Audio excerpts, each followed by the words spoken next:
Ravichandran Ashwin cricket ಮಾಂತ್ರಿಕ, ಟೆಸ್ಟ್ನ best allrounder, carrom ಬಾಲ್ನ ಪಿತಾಮಹ, IPL ಮಂಕಡ್ನ ಪ್ರತಿಬಿಂಬ, ಕ್ರಿಕೆಟ್ನ ಸೈಂಟಿಸ್ಟ್ ಎಂದೇ ಕರೆಸಿಕೊಳ್ಳುವ ರವಿಚಂದ್ರನ್ ಅಶ್ವಿನ್ ರಿಟೈರ್ಮೆಂಟ್ ಘೋಷಿಸಿದ್ದಾರೆ. ಇದು ಭಾಳ ದುಃಖ ಆಗ್ಲಿಕತ್ತದ. ಇಟ್ಟು ಜಲ್ದಿ ಯಾಕೆ ಘೋಷಣೆ ಮಾಡಬೇಕಿತ್ತು ಮಾರ್ರೆ? WTC final ಮಟಾರ ನಿಂದ್ರಬೇಕಿಲ್ಲ. ಕಡಿಕು ನೀನು ಒಂದು ಮ್ಯಾಚರ ಕೊಡ್ತಿದ್ವಿ, ಅದು ಆಡಿ ಕೆಟ್ಟ ರಿಟೈರ್ಮೆಂಟ್ ಕೊಡಬೇಕಿಲ್ಲ. ಒಮ್ಮಲಿಗೆ ಕೊಟ್ಟು ಬಿಟ್ಟಿಲ್ಲ ಏನಿ? ಹೌದು ಕೊಹ್ಲಿ ಬಾಯ್, ರಿಟೈರ್ಮೆಂಟ್ ಕೊಟ್ಟು ಬಿಟ್ಟಿನಿ. ಏನು ಮಾಡಲಿ, ಭಾಳ ದುಃಖ ಆತಿತ್ತು. ಬೆಂಚ್ನಾಗ ಎಟ್ಟು ಅಂತ ಕುಂದಿರಲ್ಲ ನನಗೂ ರೋಷ ಆವೇಶ ಎಲ್ಲ ಇಟ್ಕೊಂಡು ಕಡಿಯೋಕ್ಕಾಗಿತ್ತು. ಅದ್ರಾಗ ನಮ್ಮ ಜಡೇಜಾ ರನ್ ಹೊಡೆದು ಬಿಟ್ಟಾನ.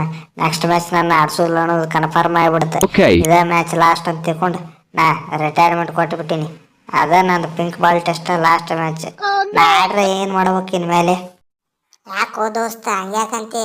ನೀ ಮೊದಲ ಬಾಲಿಂಗ್ನಾಗ ವೆರೈಟಿ ಸ್ಪಿನ್ ಮಾಡ್ತಪ್ಪ.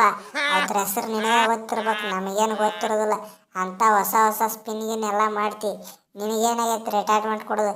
ಇನ್ನೊಂದು 2-3 ವರ್ಷ ಆಡ್ಬೇಕಿಲ್ಲ? ಇಲ್ರಿ ಅಣ್ಣಾರ, ಇಲ್ಲ. ನಾ ಈಗ ರಿಟೈರ್ಮೆಂಟ್ ತೊಗೊಂಡಿದ್ದು ಕರೆಕ್ಟ್ ಐತಿ. ಯಾಕಂದ್ರೆ ಹಿಂದೆ ಇನ್ನೂ ಭಾಳ ಮಂದಿ ಚಲೋ ಬ್ಯಾಟ್ಸ್ಮನ್ಗಳು, ಆಲ್ರೌಂಡರ್ಗಳಿಗೆ ಚಾನ್ಸ್ ಸಿಗಬೇಕು. ವಾಷಿಂಗ್ಟನ್ ಸುಂದರ್ ಅದಾನ, ಅಕ್ಷರ್ ಪಟೇಲ್ ಅದಾನ, ಇವರಿಗೆ ಚಾನ್ಸ್ ಸಿಗಬೇಕು. ಅದ್ರಾಗ ಚಕ್ರವರ್ತಿನ ಚಲೋ ಸ್ಪಿನ್ ಮಾಡ್ಲಿಕ್ಕತ್ತಾನ. ಈಗ ಅವನಿಗೂ ಚಾನ್ಸ್ ಸಿಗ್ಬೇಕು. ನಾ ಅವನ ಎಷ್ಟು ದಿವಸ ಆಡಲಿ? ಅವ್ರು ಆಡಲಿ, ಅವ್ರ ಇಂಡಿಯನ್ ಟೀಮ್ ಬೆಳೆಸ್ಲಿ. ಅಲ್ಲೋ ಅಶ್ವಿನ, ನೀ ರಿಟೈರ್ಮೆಂಟ್ ಕೊಡ್ತೀನಿ ಅಂತ ಏನ್ರ ಮೊದಲ ಹೇಳಿದ್ದಪ್ಪ ಅಂದ್ರೆ ಈ ಬಾರ್ಡರ್ ಗವಾಸ್ಕರ್ ಟ್ರೋಫಿ ಪೂರ್ತಿ ನಿನ್ನ ಆಡಿಸ್ತಿದ್ವಿ, ಯಾರನ್ನೂ ಆಡಿಸ್ತಿದ್ದಿಲ್ಲ. ನೀ ಎದಕ್ಕೆ ಹೇಳಿಲ್ಲ? ಮೊದಲೇ ಹೇಳ್ಬೇಕಿಲ್ಲ. ಅದ್ರಾಗ ಲಾಸ್ಟ್ ಮ್ಯಾಚರ ಆಡ್ತಂತ ಹೇಳ್ಬೇಕಿತ್ತಪ್ಪ. ನಾವು ನಿನ್ನ ಒಂದು ರಿಟೈರ್ಮೆಂಟ್ ಮ್ಯಾಚರ ಆಡಿಸ್ತಿದ್ವಿ. ಏನು ಭಾಳ ಮೋಸ ಮಾಡಿದ್ ನೋಡಿ. ಇಲ್ರಿ ಅಣ್ಣಾರ, ಇಲ್ಲ. ನಾನೇನು ನಿಮ್ಗೆ ಮೋಸ ಮಾಡಿಲ್ಲ. ನಿಮ್ಗೆ ಇನ್ನು WTC ಫೈನಲ್ಗೆ ಹೋಗಕ್ಕೆ ಚಾನ್ಸ್ ಐತಿ. ನೀವು ನೆಕ್ಸ್ಟ್ 2 ಮ್ಯಾಚ್ ಗೆಲ್ರಿ. ಗೆದ್ದು ಕೆಟ್ಟ ಫೈನಲ್ಗೆ ಹೋಗ್ರಿ. ಅಲ್ಲಿ ಹೋಗಿ ಕೆಟ್ಟ ಕಪ್ ಗೆಲ್ರಿ. WTC ವರ್ಲ್ಡ್ ಕಪ್ ಫೈನಲ್ ಗೆದ್ದು ಕೆಟ್ಟ ಆ ಟ್ರೋಫಿ ನನಗೆ ಕೊಡ್ಬೇಕು. ಅದ ನೀವು ನನಗೆ ಗಿಫ್ಟ್ ಕೊಟ್ಟಂಗೆ, ಅದ ನೀವು ನನಗೆ ರಿಟೈರ್ಮೆಂಟ್ ಗಿಫ್ಟ್ ಕೊಟ್ಟಂಗೆ. ನೀವು ಗೆಲ್ರಿ. ಆಗಿದ್ದಲ್ಲಿ ನೆಕ್ಸ್ಟ್ 2 ಮ್ಯಾಚ್ ಗೆಲ್ತೀರಿ ನೀವು, ನನಗೆ ಗ್ಯಾರಂಟಿ ಐತಿ. ಅಶ್ವಿನ, ನಿನಗೆ ಗ್ಯಾರಂಟಿ ಇದ್ದಟ್ಟ ನಮಗೆ ಗ್ಯಾರಂಟಿ ಆಗೋಲ್ತು. ಏನು ಮಾಡೋಣ ಹೇಳಿ? ಆಗಿದ್ದಲ್ಲಿ ಅದ್ರಾಗ ಒಂದು ಮ್ಯಾಚ್ ಸ್ಟಾರ್ಟಿಂಗ್ನಾಗ ಅದು ಬುಮ್ರಾ ಗೆಲ್ಸ್ಯಾನ, ನಾವು ಗೆಲ್ಸಿಲ್ಲ. ಬುಮ್ರಾ ಗೆಲ್ಸ್ಯಾನ, ಅದು ಅವನ ಗುದ್ದಾಡಿಕೆಟ್ಟ ಇದು ಟೈ ಮಾಡಿದಪ್ಪ. ಎಲ್ಲಿಗಪ್ಪ ಅಂದ್ರೆ ಈ ಮ್ಯಾಚ್ ಸೋಲ್ತಿದ್ದೀವಿ ನಾವು, ಗ್ಯಾರಂಟಿ ಸೋಲ್ ನಮಗೆ ಬರ್ತಿತ್ತಿಲ್ಲ. ಏನು ಮಾಡೋಣ? ನಾವು ನೆಕ್ಸ್ಟ್ 2 ಮ್ಯಾಚ್ ಗೆಲ್ತೀವಿ ಅನ್ನೋ ಕಾನ್ಫಿಡೆನ್ಸ್ ಹೋಗಿಬಿಟ್ಟೈತಿ. ಆದ್ರೆ ಏನು ಮಾಡೋಣ, ಈ ಮ್ಯಾಚ್ ಟೈ ಆಗೈತ್ಲ, ಇದೇ ಟೈ ಆಗಿದ್ದ ಖುಷಿಗೆ ನಾವು ನೆಕ್ಸ್ಟ್ 2 ಮ್ಯಾಚ್ ಗೆಲ್ಲಕ್ಕೆ ಟ್ರೈ ಮಾಡ್ತೀವಿ, ಬಿಡೋದಿಲ್ಲ. ಇದು ಹೋಗ್ಲಿ ಬಿಡು ಅಶ್ವಿನ. ನಾನು ಕೀಪಿಂಗ್ ಮಾಡತ್ತಂದ್ರೆ ಯಾರೂ ಕ್ರೀಸ್ ಬಿಡಂಗಿಲ್ಲ. ನೀ ಬಾಲಿಂಗ್ ಮಾಡತ್ತಂದ್ರೆ ಯಾರೂ ಕ್ರೀಸ್ ಬಿಟ್ಟು ಹೋಗಂಗಿಲ್ಲ. ಯಾಕಂದ್ರೆ ಅವ್ರಿಗೂ ಅಂಜಿಕಿರ್ತೈತಿ, ಇವ ಮಂಕಡ್ ಮಾಡಿ ಗಿಡ್ಯಾನ ಅಂತ ನೋಡಿ.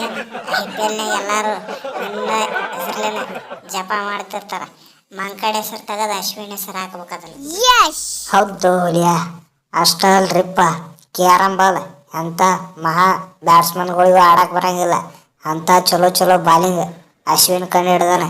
ಅವನ ಕಡೆ ಬತ್ತಳಿಕೆ ಒಳಗೆ ಎಂತೆಂಥ ಮಹಾ ಅಸ್ತ್ರಗಳದಾವ, ಅವ್ನಿಗೆ ಎಟ್ಟ ಗೊತ್ತು. ಅದ್ರಾಗ ಹಿಂದೆ ಧೋನಿ ಅಣ್ಣಾರ ನೀವು ಇರ್ತೀರಿ, ನಿಮಗೂ ಗೊತ್ತೈತಿ.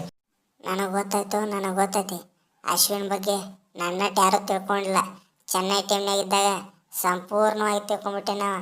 ಅಂಥ ದೊಡ್ಡ ಕ್ರಿಕೆಟರ್ ಅದಾನ ಅಂತ ತಿಳ್ಕಟ್. ಅವ ಟೀಮ್ಗೋಸ್ಕರ ಆಡ್ತಾನೆ. ಎಂತೆಂಥ ಮಂಕಡ್ ರನ್ಔಟ್ನು ಮಾಡಿಬಿಡ್ತಾನೆ ಟೀಮ್ಗೋಸ್ಕರ. ಎಲ್ಲಿ ಬೇಕಲ್ಲೇ ರನ್ ಹೊಡಿತಾನೆ, ಹೆಂಗೆ ಬೇಕಂಗೆ ವಿಕೆಟ್ ತೆಗಿತಾನೆ. ಫೀಲ್ಡಿಂಗು ಅಷ್ಟೇ ಚಲೋತ್ನಾಗ ಮಾಡ್ತಾನೆ. ಅಂತ ಆಲ್ರೌಂಡ್ರ್. ಹೌದ್ರಿ ಅಣ್ಣಾರ, ಅಶ್ವಿನ್ ಟೆಸ್ಟ್ ಕ್ರಿಕೆಟ್ನಾಗ ಗೋಟ್ ಇದ್ದಂಗೆ, ಗ್ರೇಟೆಸ್ಟ್ ಆಫ್ ಆಲ್ ಟೈಮ್. ಅಂತ ಚಲೋ ಬಾಲರ್, ಬ್ಯಾಟ್ಸ್ಮನ್, ಆಲ್ರೌಂಡ್ರ್, ಫೀಲ್ಡಿಂಗು ಹಂಗೆ ಚಲೋ ಮಾಡ್ತಾನೆ.